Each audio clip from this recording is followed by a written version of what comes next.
It's not enough to do due diligence when you buy businesses. You need to do even more due diligence when you sell businesses, because effectively you're trusting someone else with your baby. And so much of the transactional wealth happens in the last 3 minutes. Like, it really does. It's like you could suddenly do all these things, and if you do this one thing wrong, which we did, you lose all your value.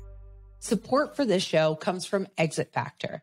Exit Factor offers a proven method that helps small to mid-sized business owners maximize their company's value. Through one-to-one consulting services and online programs, the trusted advisors at Exit Factor teach entrepreneurs how to successfully navigate and fully leverage strategies when buying, building, and selling their companies. Participants that follow the program have experienced considerable results, with some increasing business value as much as 57% in 1 year. It's time to start running your business every day like you are going to sell it. Learn more at exitfactor.com/pod. Now enjoy How I Sold.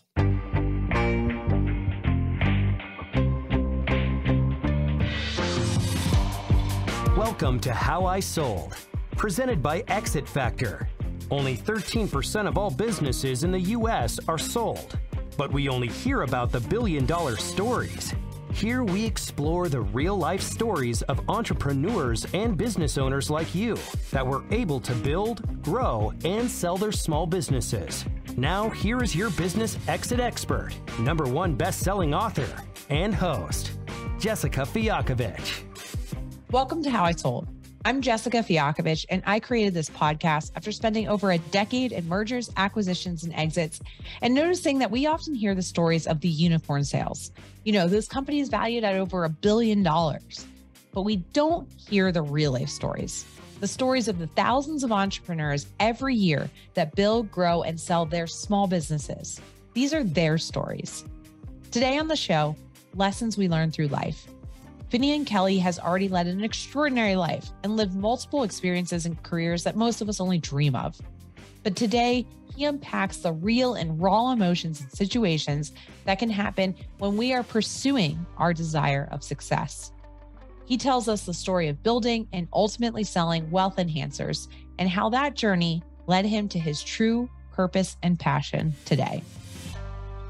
Okay, welcome everyone. So we have Finian Kelly on the show today. I'm very excited. Finian and I have been connected for, I don't know, 6, 7, 8 years, something like that now through Entrepreneurs Organization. We've been in some leadership positions together, and I'm really excited to share his story with our listeners. So Finian, like we start this show, we're going to go all the way back. So tell all of our listeners like where you're from, where you grew up.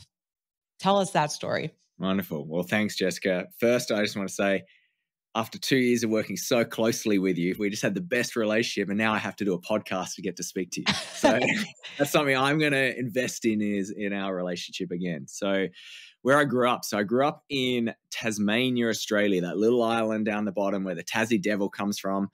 I grew up on a farm, and I was actually born in Sydney, but yeah, I grew up in Tasmania, and I pretty much wanted to get out of there as soon as I could. So I was lucky. I finished school at 16 and had one of those first moments of my life where I had to make a decision which was against probably the status quo. My whole upbringing was about being a doctor, and I got accepted into medicine, and I just knew in my soul that it wasn't the right place for me to go. So I went somewhere else, and I ended up getting accepted as a pilot in the Australian military and became an army officer, which wasn't the right path for me either. But it was I share that because there's certain times where your soul will tell you certain things, and you sometimes don't make the right decision, but at least you didn't make the decision that you knew you were going to get trapped in. Yeah. Yeah. It's so true. So it's interesting. So was entrepreneurship like ever a thought in your mind that like at that age, it was just either medicine or army? That was kind of where you're positioned at? Yeah, it's really interesting. I look back, and what you're surrounded with is so important. So success in our area was being a doctor, lawyer, a little bit down, accountant, lower.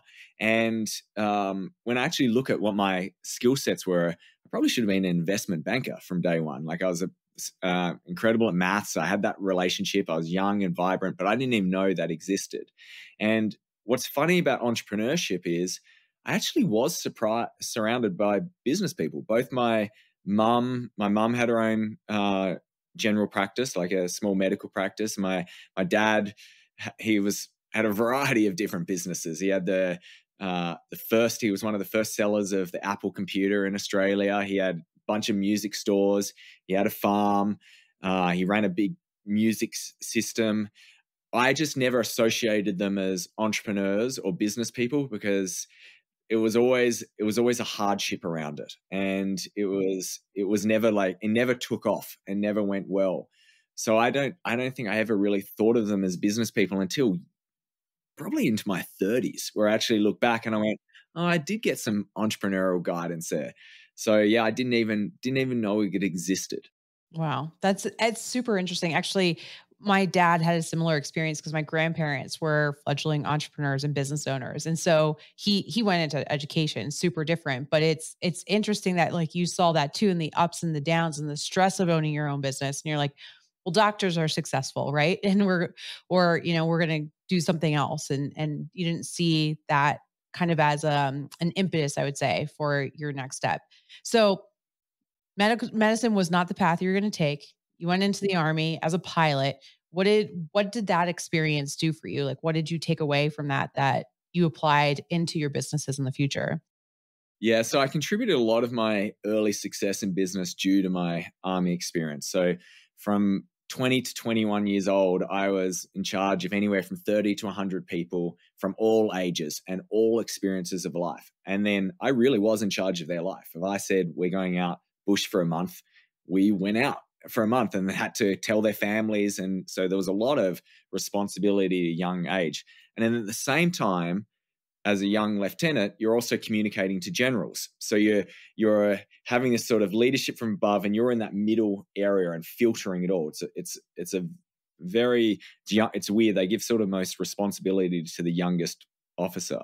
So I learned a lot about leadership and how to communicate. And there were certain things about the importance of just making a decision. It didn't matter what the decision was, just make a decision. Because one of the hardest things is if your soldiers witnessed like hesitation or doubt from you, then they would start losing trust. So I really took that in business, just being really decisive. And also another really interesting thing, which is now come very main stage in business. It's all about, you got to have a really strong vision and why we're doing things. But that wasn't that so much when I started 15 years ago.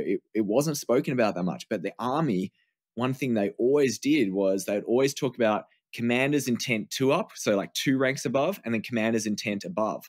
So then if you were disconnected from communication, you knew what to do. You were like, all right, the commander's intent is take all high ground. You would do that. So I learned very early on about the importance of a vision and communicating it and empowering people, and also the power of a vision and a story, because the Army would get young people to go risk their lives, have to potentially take lives, and not for that much money, and make them feel like they're actually getting a lot. So I brought that sort of into my company. I always, from day one, we had vision documents, we had values. I kept communicating like, we're not here, we're actually going there. We're bigger than what we are. And that definitely contributed to a lot of fast success early on. Wow. Yeah. It actually, you're right. All armies, right? Like you were in Australia, but even the US Army, all the divisions, they have a great story, a great vision, great recruiting processes. And I think they do. I mean, all the participants in the military I've talked to have gotten tons and tons out of it. I mean, you just explained a few, like 3 key things that you got out of it that you were able to implement in your entrepreneurial career. And I'm sure there's so much more. So you're commanding all these officers. You're in charge of lives, like you said, up to like 100 at a time. What's the next step for you? Like, how long did you serve? What did you think you're going to do after you got out of the military? So I served for just under 7 years, and I soon realized it wasn't my path. There were certain things. It was similar like that medicine moment. It's like, It doesn't matter how much I convince myself of how good this is and how cool being a pilot would be or anything. It just wasn't for me. It was for other people. They absolutely loved it.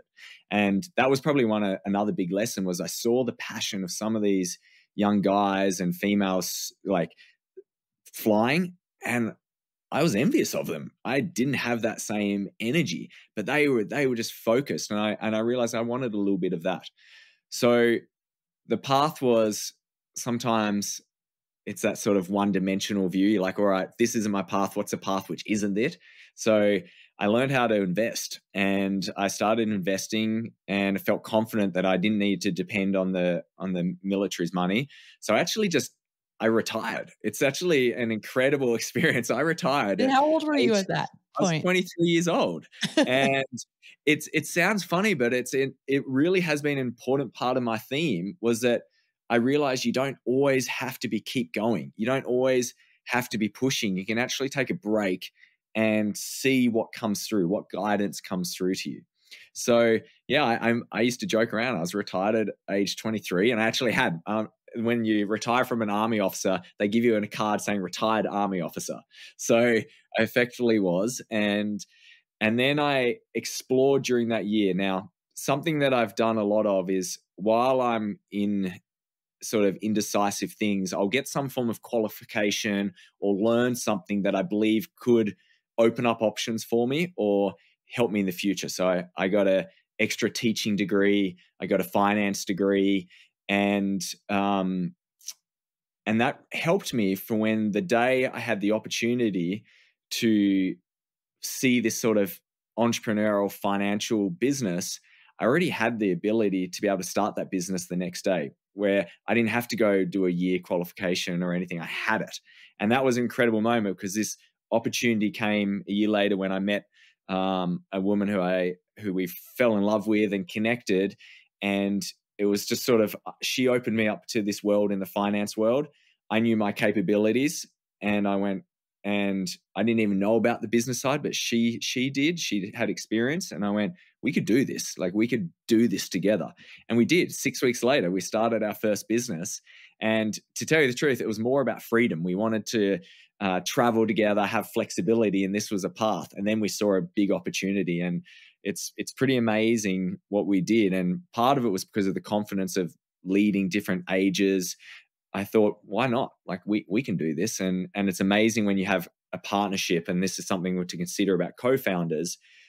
There's a lot of like negative talk about co-founders sometimes, but it's incredible as well. Like, you work with your partner. There's different things. When it works, it's amazing, because you just have trust, and you don't have to worry about a certain skill set that you're not so good at. And that creates incredible energy and alignment. Yeah, especially, the different skill sets, and you can find somebody that's complementary to you. You can go so much further, so much faster. So, tell listeners just a little brief, like, what was the first company called? What was your niche in? Like, what made you different in the financial world than all of the other people that were in the space at that point?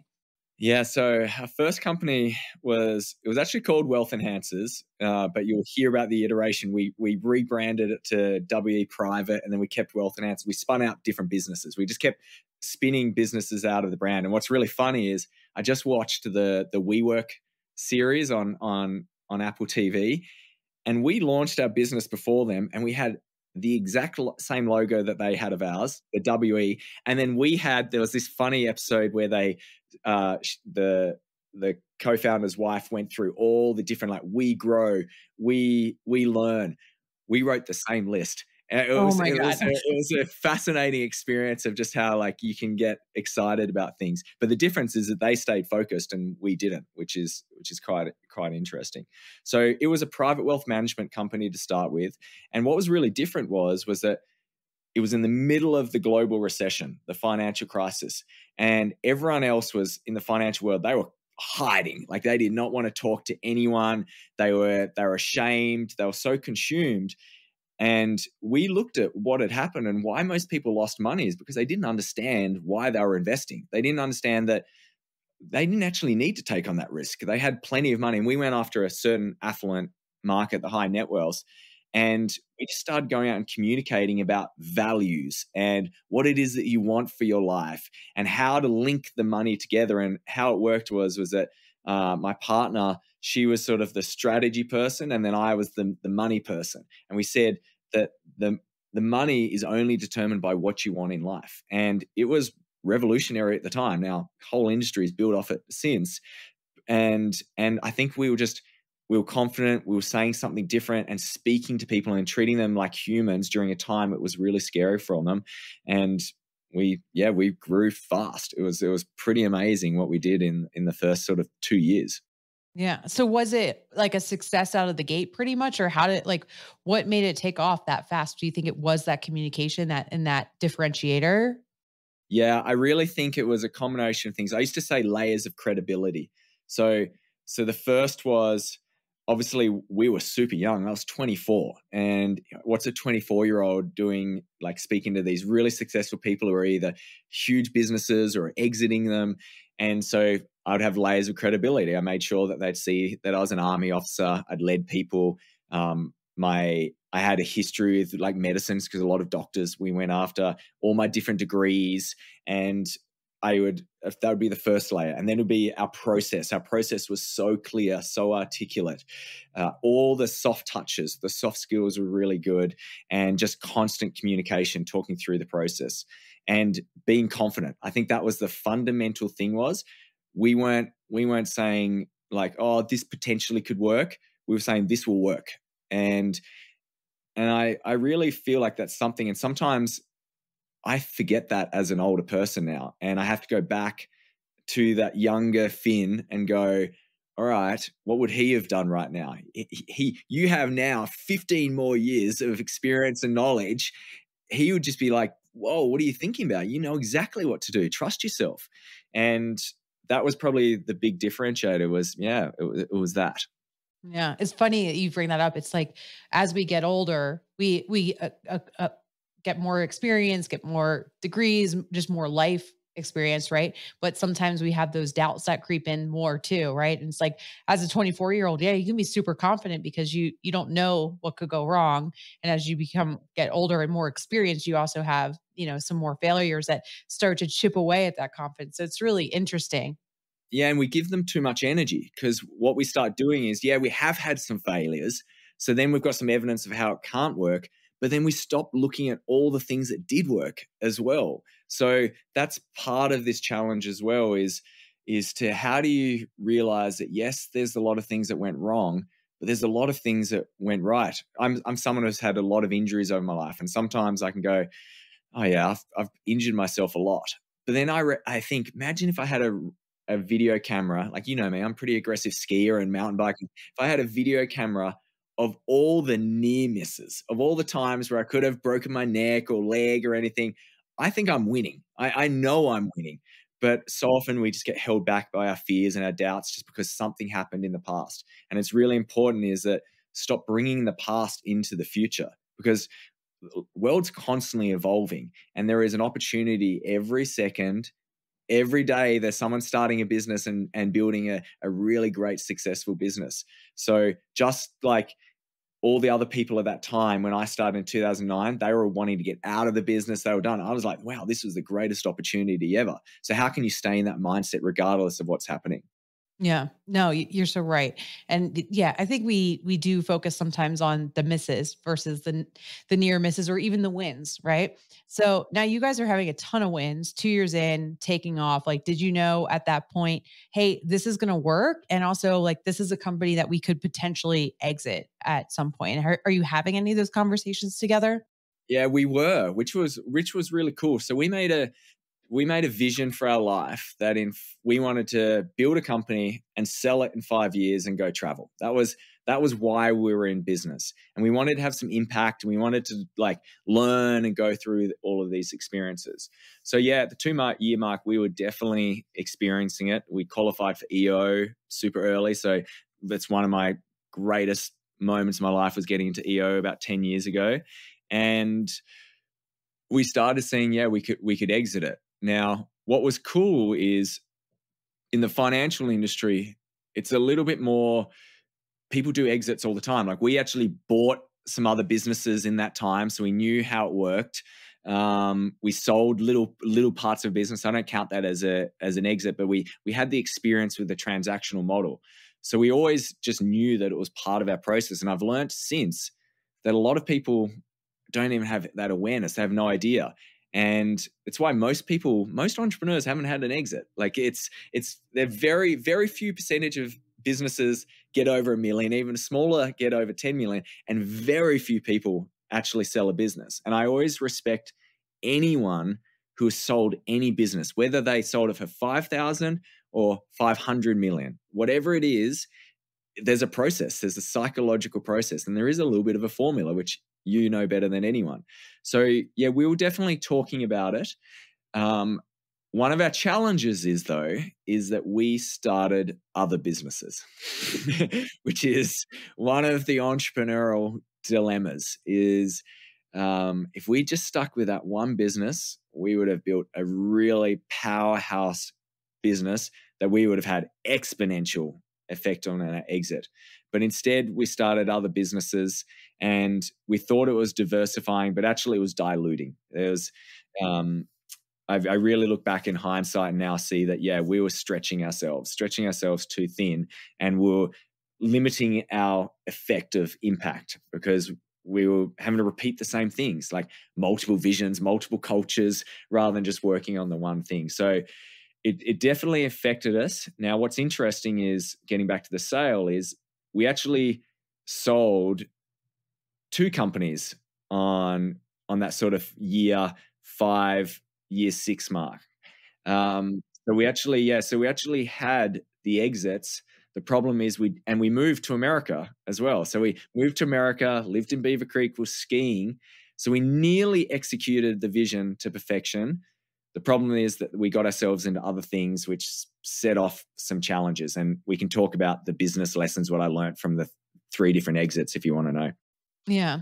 I do want to comment. It was funny because I was on Twitter, which I'm not usually on Twitter this weekend, but I saw this really tweet that kind of captured me as I was launching Exit Factor and trying to build and grow this brand of ours too.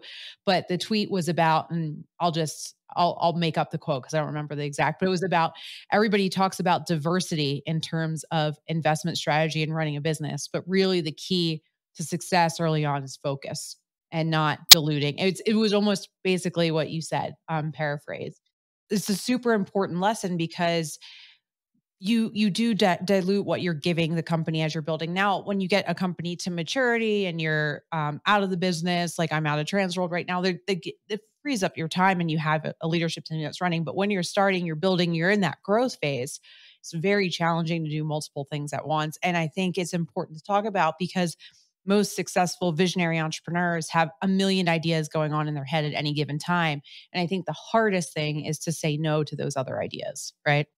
It really is. The more, like, I coach a lot of entrepreneurs now, and I've people who have got billion-dollar companies, and the number one thing that I just see, it's not that they're any better or any smarter or great leaders or anything like that. They just focused. That was the fundamental thing, because then you get to play in this energy world and you get exponential growth on exponential growth. It's the same with an investment strategy. It's just keep the same investment strategy going every month, and it'll always end up better than chopping and changing because it builds. And we did a entrepreneurial master's program through MIT and EO, and there's a great old entrepreneur called George Nadouf there. He's founder of Boston Chicken. And he said this one thing, which at the time I sort of went, that doesn't apply to me because I had multiple businesses. But he said, you can't sit. Now, he might have said something else, but you can't sit on 2 toilet seats at once. And it's that idea, you can only just do one thing. So I've learned that now, and I apply that in my life. I'm just staying in my lane and just going, all right, what's the flywheel? And yes, it may seem slower or a little bit boring, but then we were just talking about it, that exponential hockey stick, things start happening and you're just like, wow, it's happening. But we didn't allow it in other businesses. And what you said about the leadership team with yours is the biggest thing. Until you have a leadership team which is completely competent without you involved, we can't diversify. It's not diversification. You're actually creating greater risk. And if you actually look at a lot of the great investment managers, which is quite funny because this is how I used to manage portfolios for my clients, we were super concentrated. We would have conviction in a few things, we'd keep our eyes on it, and we'll know it. When we got diversified, we actually didn't know what we were doing half the time. So you're just hoping. Yeah. Yeah. Because there's too many things to focus on. There's too many balls in the air. So let's get back to WE Private. Because I mean, look, you said it yourself, and like very few entrepreneurs are able to exit. Actually, based on our research, it's 13% or less of all US companies are sold at any point. 87% of them go out of business. So, I mean, part of the reason I wanted to launch this podcast is because it is incredibly impressive, the accomplishment to sell any business, like you said, whether it's $5,000 or $5 billion. But I think what's impressive about your story is that not only were you able to sell, but you had this vision that you were going to sell, give yourselves the freedom, but you actually did execute on it on that timeline. So let's talk a little bit about that process and like, how did you get to that exit with that first two companies to allow you to move to America and do the travel thing and live in Beaver Creek and ski God knows how many days a year? Yeah. So one business, it was more of a transactional business in the financial space. And we identified that wasn't the market we wanted to be in. We loved the sort of the more high touch, really adding a lot of value. And it was part of our integrity piece where, yes, it was making good money and we could sit there and do nothing, but we just didn't feel really aligned. We just went, this isn't the model we really, really believe in. So we decided for that reason to sell that company. Now, that company, the sale of that probably was a disservice to me because it was the easiest sale you can imagine. Literally 100% cash up front, done in 1 month, contract signed, didn't hear a single thing about it ever again. It was so quick, no involvement. Perfect deal. Yeah, it was just the perfect deal. And I was like, we got exactly what we wanted. And it was wonderful. And I was like, wow, business selling is not too bad. This works quite nice. And what was incredible, there was no broker in between. It was human to human. We were being vulnerable, and we were being sharing. Now, at the same time, what contributed to this belief is that we also bought a company off another person, an older guy who was retiring, very similar sort of approach to business. And we bought it exactly what he wanted. We get delivered exactly. We didn't have any brokers. Like, we just handled it. And we paid him back, like, because you do it in tranches. We paid 100% of his final tranche. So here I am believing, transactions just work easy, which they can. I think if you can get advice, I think we were just lucky in some regards. And but there was one fundamental difference is that we weren't pressured. We were confident. We knew that we could keep the business if we wanted. We knew we didn't need to buy that business if we didn't want it. So there was a feeling of like, we're good. And we had all the ducks lined up. Like, we had the financing, everything was perfect. And our life was consistent at the time. Now, for the next business, when we were ready to sell, it was almost, we were burnt out. We were over the edge. We were tired of different businesses. We'd had staff problems, and we just wanted to sell. And we also were like, we just want to make a lot of money and get overseas. And we hired a broker, which was a different experience for us. It was an advisor broker. And now, obviously, you're a broker now. I know your capability, but there's a big array of brokers. Like, this is something where I think it's dangerous to say always use a broker. It's just like saying, yeah, always use this, I don't know, financial advisor. Like, there's some really great ones, and then there's some not so great ones. And I think he was capable and competent. We just probably trusted a little bit too much, and we got so into the transaction, and we didn't position our transaction well enough. Like, there's certain things which I know if we'd done your course, we would have just gone, it'll all be right, because our previous transactions, it did just go all right. It's to say, is because that you were so trusting because you now have two experiences that tell you, hey, this is easy. if we just trust and we feel like it's the right thing and it's the right deal and everything will just come together, right? But you have two reinforcing experiences that are telling you that, right? Spot on. And I think the thing was there is that we trusted the human so much that just like who we sold to, we knew that he would make it right and we would also make it right. So yes, there was a bunch of things that went wrong in a business and we could have easily gone, no, let's not pay that separate tranche, but that's not how we operate. If we agree to something, we're going to make it happen. So that was something which definitely affected us in this new transaction. So we didn't probably clean up the business as well as we could have because we just went, oh, people understand how these businesses work. We don't need to worry about that. We didn't protect ourselves enough. And what was a really interesting thing about this transaction, we ended up doing a transaction where it was like 60% upfront, and then it was 20% the next year, 20% the following year. And literally the day after we sold the business, so we're like, I'm actually, this is a pretty crazy story. It's not the day after. Well, it is. I'm in Bulgaria doing a documentary with National Geographic. Like one of my highlights, I know I'm about to move to America. We're like, we've done it. And then on my birthday, we finally have a contact with my partner and she says, we're getting sued. When we come back in just a moment, how Finian turned the lawsuit and one of the most challenging situations he faced into an opportunity for growth and expansion. Stay with us. I'm Jessica Fiakovich, and you're listening to How I Sold. Support for this show comes from Exit Factor. Have you ever wondered if your business is sellable? The truth is, thousands of businesses sell every year from just a few $1,000s to billions. Now, there are a ton of experts that will teach you how to start a business, more on how to grow one, but only Exit Factor will teach you how to build a valuable and efficient business that is sellable at any time, no matter what happens. Visit exitfactor.com/pod to learn more about us and take our free assessment to find out if your business is sellable. That's exitfactor.com/pod. Hey, welcome back to How I Sold. I'm Jessica Fiakovich. We're with Finian Kelly, founder of Wealth Enhancers. Finian built his financial practice on hard work and determination, and he has just hit the goal he and his partner manifested from the beginning, selling the practice and moving to the US. But a major curveball was just thrown with a lawsuit landing on his desk soon after the transaction completed. It was an intentional act of the buyers. Their whole strategy was, because some of them were lawyers in the company, was we're just going to sue them so they get so caught up in legal fees so we never have to pay the money and we can drown them in paperwork. And they were right. They broke us down, and effectively what happened is we never saw another dollar. We lost a lot of money in legal fees.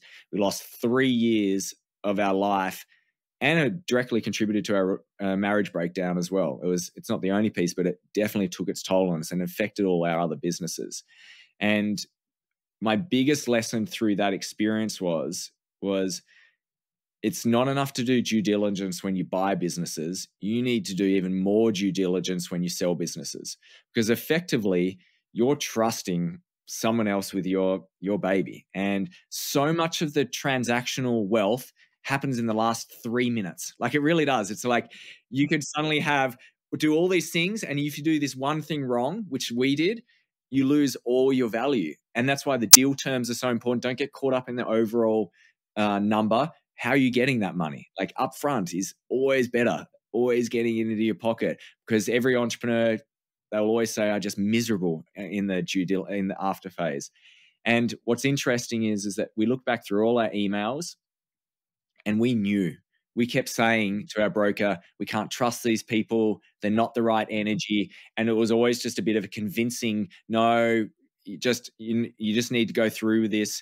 And part of it was probably the incentive in the transaction, and it really affected us. And yeah, it took its toll on me on business. Like it dramatically. I'm only just coming out of this after probably 6 years of seeing the butterfly effect, like the collateral damage from that decision.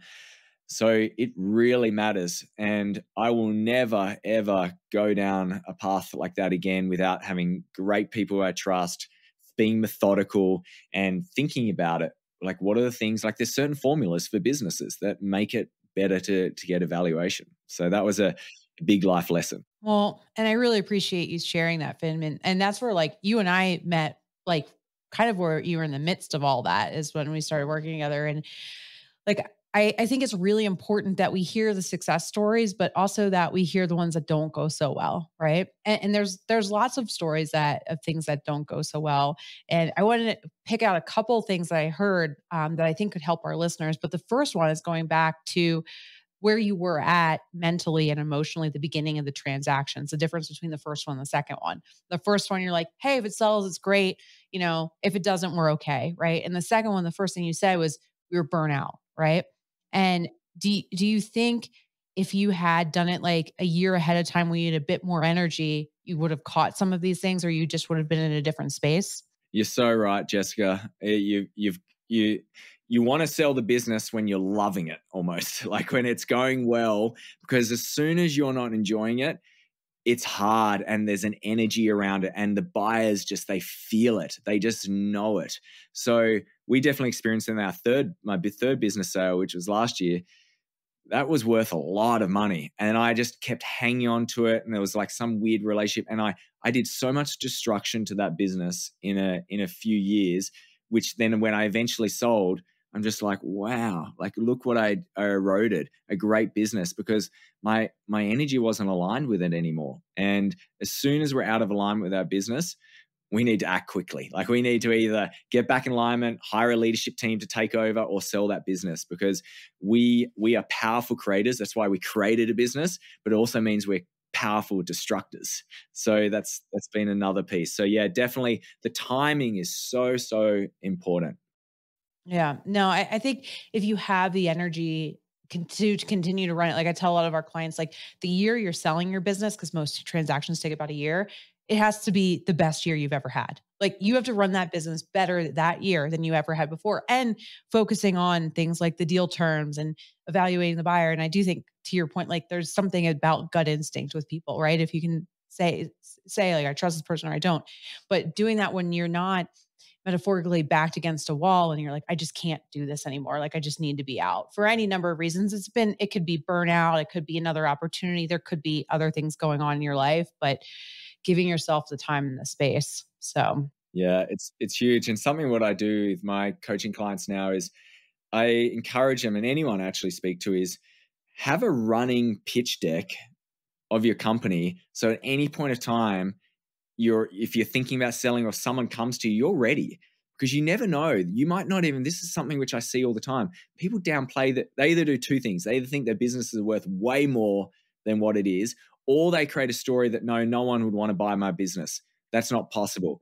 And you just don't know. If other people see treasure in other people's trash, like just allow it to be possible. And when you're thinking of that mindset, it's like, okay, how would I position this? What are the risks? What are the opportunities? Naturally, then you're going to probably improve your business as well. So it's a bit of a self-fulfilling prophecy. yeah, I couldn't have said it better myself. Like be ready to exit at any time. Like always have that number right in mind. Although speaking of numbers, my number is always cash in my pocket. You mentioned something else I want to touch base on, because we do both float around this EO, YPO world where we hear about these massive valuations sometimes, right? And you touched a little bit on valuation versus cash in pocket and how your perspective has changed about that. I just want you to expand from your experience for our listeners, like, the difference, especially for those who haven't been in an exit, like the difference between like what the company's worth on paper and then what you're actually able to walk away with. Yeah. So often when we do it, or every time we do a transaction, we get a valuation. But then what you walk away with is dependent on how much equity you do actually own in the company. Like, did you have a bunch of investors? I've seen a lot of companies which literally have sold for $1 billion and the founders walked out for sort of 5 to 10 million because they've been diluted so much. So your dilution, do you have any loans on the books? Your tax payable as well. So there's really important thinking about that early is, am I in a structure that is enticing? A lot of people don't want to buy shares in a company because then they take on the liability. But if you're structured in that way, then you potentially are paying a huge tax bill. And then there's also, they have an earn-out period as well, which is saying that, all right, we'll pay you this amount and then we'll pay you a certain amount in a year or 3 years or 5 years, depending on the success of the company. And it all looks great until you realize that they might have a completely different strategy. They might be literally buying you, and then they're going to shut down the company because they don't want that competitor, or they might want one piece of your company. And it doesn't matter what they say, you don't fully know that. Also, people change. People change their situations. So I'm a big believer of just cash in pocket, because cash is what buys things and cash is what pays things. And when you've made that decision to exit that business, you want to be out of that business. You don't want to have any more connection. And we delude ourselves. And just even staying on for a year can make you miserable. So we're entrepreneurs because we want freedom. We want to be able to make our own decisions. You're not free if we're stuck in an earnout. That is true, because you got to stay involved to try and get that earnout paid, which is, like you said, is really difficult to do. So you've now gone through this journey. You've exited one business very smoothly. You had the second one, you go through the legal proceedings. Now you're in Colorado. You still have the Wealth Enhancers brand, and there's a third exit coming up. So maybe catch us up to speed of what is Wealth Enhancers doing now differently now that you're in the US, and what leads up to that exit that you kind of foretold us a little bit earlier. So we created a financial education company for millennials, which was really innovative and great. Now, I probably needed to have exited that business straight away. In hindsight, looking back, when I realized sometimes you just make mistakes. And I made a big mistake with how I sold the previous business. And rather than just accepting it, I went into a big cycle of self-criticism, shame, and I wasn't in a place to be growing another business or leading another business. But I felt obligated to it, and someone else could have taken that over. We had leadership team people who we could have worked out another way, but sometimes you just get trapped in your own stories. So I ended up hanging on to it for 3 years and I'd have these little bursts where I'd be like, all right, we're going to do this.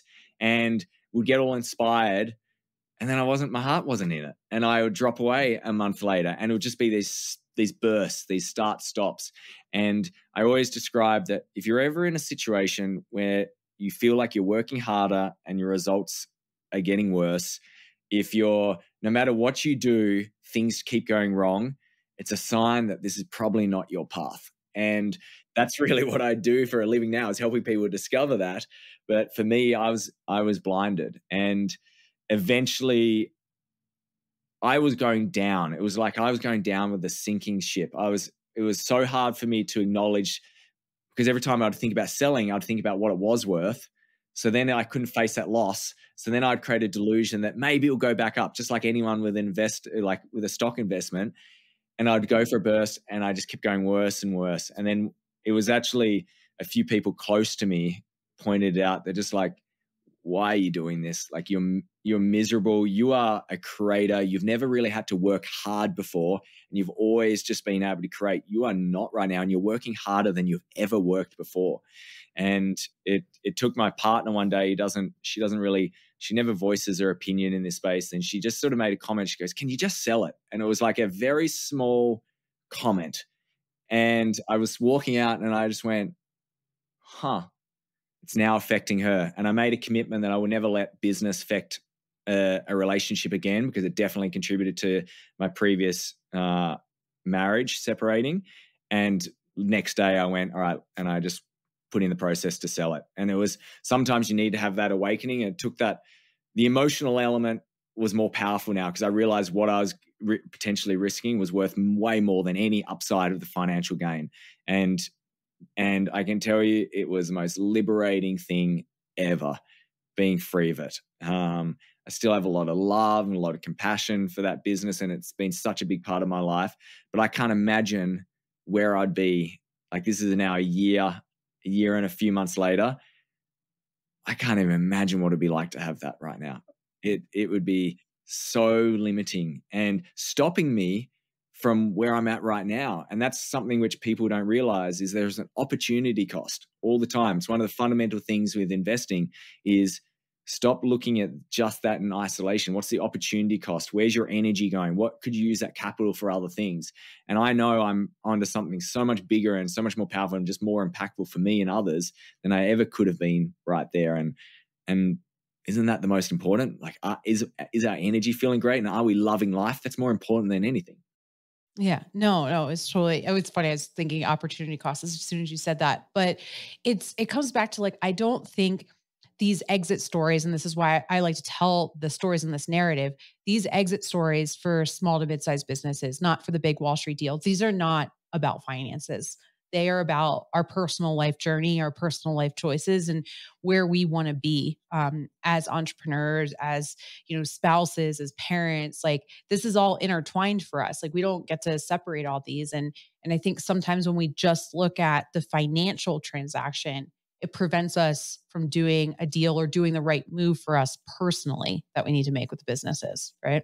Yeah, and this is what I love about your approach to business sales is you care, and it's very similar to how my first business. It was, what does this mean for your life? That's all that matters. It doesn't matter if we're not getting the greatest return, as long as you are getting what you want into your life. And that's where having someone to guide you and care about you and just remind you these things. Because if you get someone who's just so focused on the numbers working with you, they can get into your head and you can suddenly go, oh, hang on, where am I? Like I've lost myself. And you might sell to the person who, gave you the better numbers, but you knew in your heart that they weren't the right person. And if you just sold to the one that felt right, maybe the numbers would have been better anyway. Yeah, so true. So you get rid of Wealth Enhancers about a year and a half ago now, right? Yeah. And that you're totally out of the financial space. So tell us what that leap was like and what was going on and what you're doing now. So I've had for 15 years, all the financial services licenses. I could pretty much run whatever I wanted. And there was a decisive moment after I sold the business. Am I going to keep them or am I going to let them go? And there's a big part of you which says, well, you've got to keep them. They're so hard to get and they're getting harder and harder. But I realized, I reflected, if I do that, I'm not backing myself. It feels like I'm staying involved in something. So I ended up letting it go and I took a sabbatical. And during the sabbatical, sort of another retirement where I just took time for myself. Now, what's really interesting is I soon discovered it wasn't a sabbatical from doing anything. It was a sabbatical from responsibility. For 15 years, no longer. It was pretty much, 18 years from being an army officer straight on to into being an entrepreneur. I've had responsibility for people. Leading people it's a lot, and we care. And I just don't want to have that. So I gave myself permission that if I want to serve, I'm allowed to serve. If I want to create, I want to create. And I'll just explore what happened. And I ended up having my most creative period. I wrote a book. I've been speaking all around the world. I've been coaching people. I've been building all this content and all about intentionality, which I'm focused on now. And what's incredible is that it's coming into something really, really powerful without forcing it. I'm just allowing it. I'm getting this guidance. And what I'm actually doing now, and this is something I'll probably do forever now, is part of that slow down and focus. Like slow down and focus. It's that pacing, staying in your lane and reminding yourself that the great returns come when you're in a place of receiving guidance, when you're consistent rather than these fast starts. And that's certainly where I'm at. And I'm building a great platform to help people live with intentionality. And that's something which can be applied in their personal life, but then also into their businesses, because effectively businesses are just full of individuals who, if they're all living with intentionality, then we all start working together and we create this flywheel effect, which is super exciting. Oh, that's awesome. It's funny. It's like full circle from the top of our conversation where we were talking about, focus and slow down and focus and the flywheel and the hockey stick. And then we talked about the divergence and the different companies you've created. Now you're back to the beginning of like, let's just focus on this one thing. I mean, you've even named the company Intentionality, right? Mm-hmm. To keep you focused on that. So before we dive into our last question, why don't you tell the listeners how they can learn more about what you're doing now and a little bit about your programs too? Awesome. So the best place would just go to my website, finiankelly.com. And if you actually search finneyandkelly.com/podcast. There's a ton of free resources which will start you on this journey of intentionality. Now, what we do is we do a combination of live events through big speaking events, through intimate retreats, and then one-to-one coaching programs.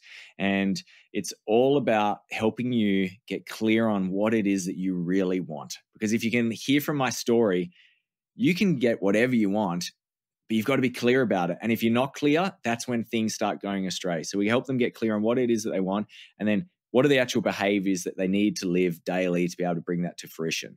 And then we talk about some incredible ways to accelerate that through understanding energy instead of time, feelings instead of outcomes.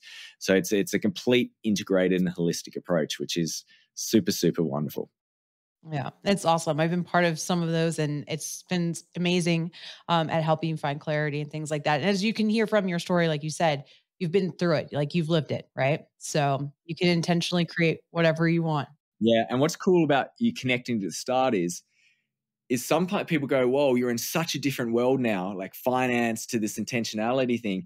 But if you actually look at what I've been doing, it's been a consistent theme. I've wanted to help people get clear on what it is that they want and then live an extraordinary life. It's all about like loving life. I just did it in the financial realm before, and now I'm realizing that was constraining me, and now I want to go into the broader area. But there is a consistent theme, and that sometimes helps when you look at your life in entirety and go, what is the theme? And my theme was intentionality. That was my theme. And now I've learned how to execute it and deliver it better. I love it. I love it. So if you can wrap up all of the things that you've learned through business, through entrepreneurship, your exits, into one piece of advice or a quote, what would you leave our listeners with? Approach everything with intentionality. If you are clear on what it is that you want, you'll get it. And then everyone else will be able to help you and guide you. People like Jess will be able to support you in the endeavor. So just get clear. Awesome. Thank you so much, Finian, for joining us on How I Sold. We look forward to spending more time with you, and we'll drop all of your contact information into the show notes for the listeners as well. Thank you, Jess. That's Finian Kelly, founder of Wealth Enhancers and now Intentionality. I'd like to thank Finian for allowing us to see the full picture of his entrepreneurial journey and not just the rainbows and the butterflies. I hope we all take some lessons from his story and we start to slow down and focus our lives and our entrepreneurial journeys with a little more intentionality in our lives. Hey, thanks so much for listening to the show this week. If you want to support us, spread the word by subscribing on your favorite podcasting app or YouTube. You can also leave us a 5-star review and post about us on social media. We really do appreciate it. If you'd like to learn more about How I Sold or apply to be on the show, go to howisold.co. I'm Jessica Fiakovich, and you've been listening to How I Sold. Thank you for listening to How I Sold, presented by Exit Factor. Please follow us on your favorite podcasting app so you don't miss an episode. Another way to support the show is by leaving a review. Find more information about How I Sold and Exit Factor, including how to be on the show at www.exitfactor.com/howisold.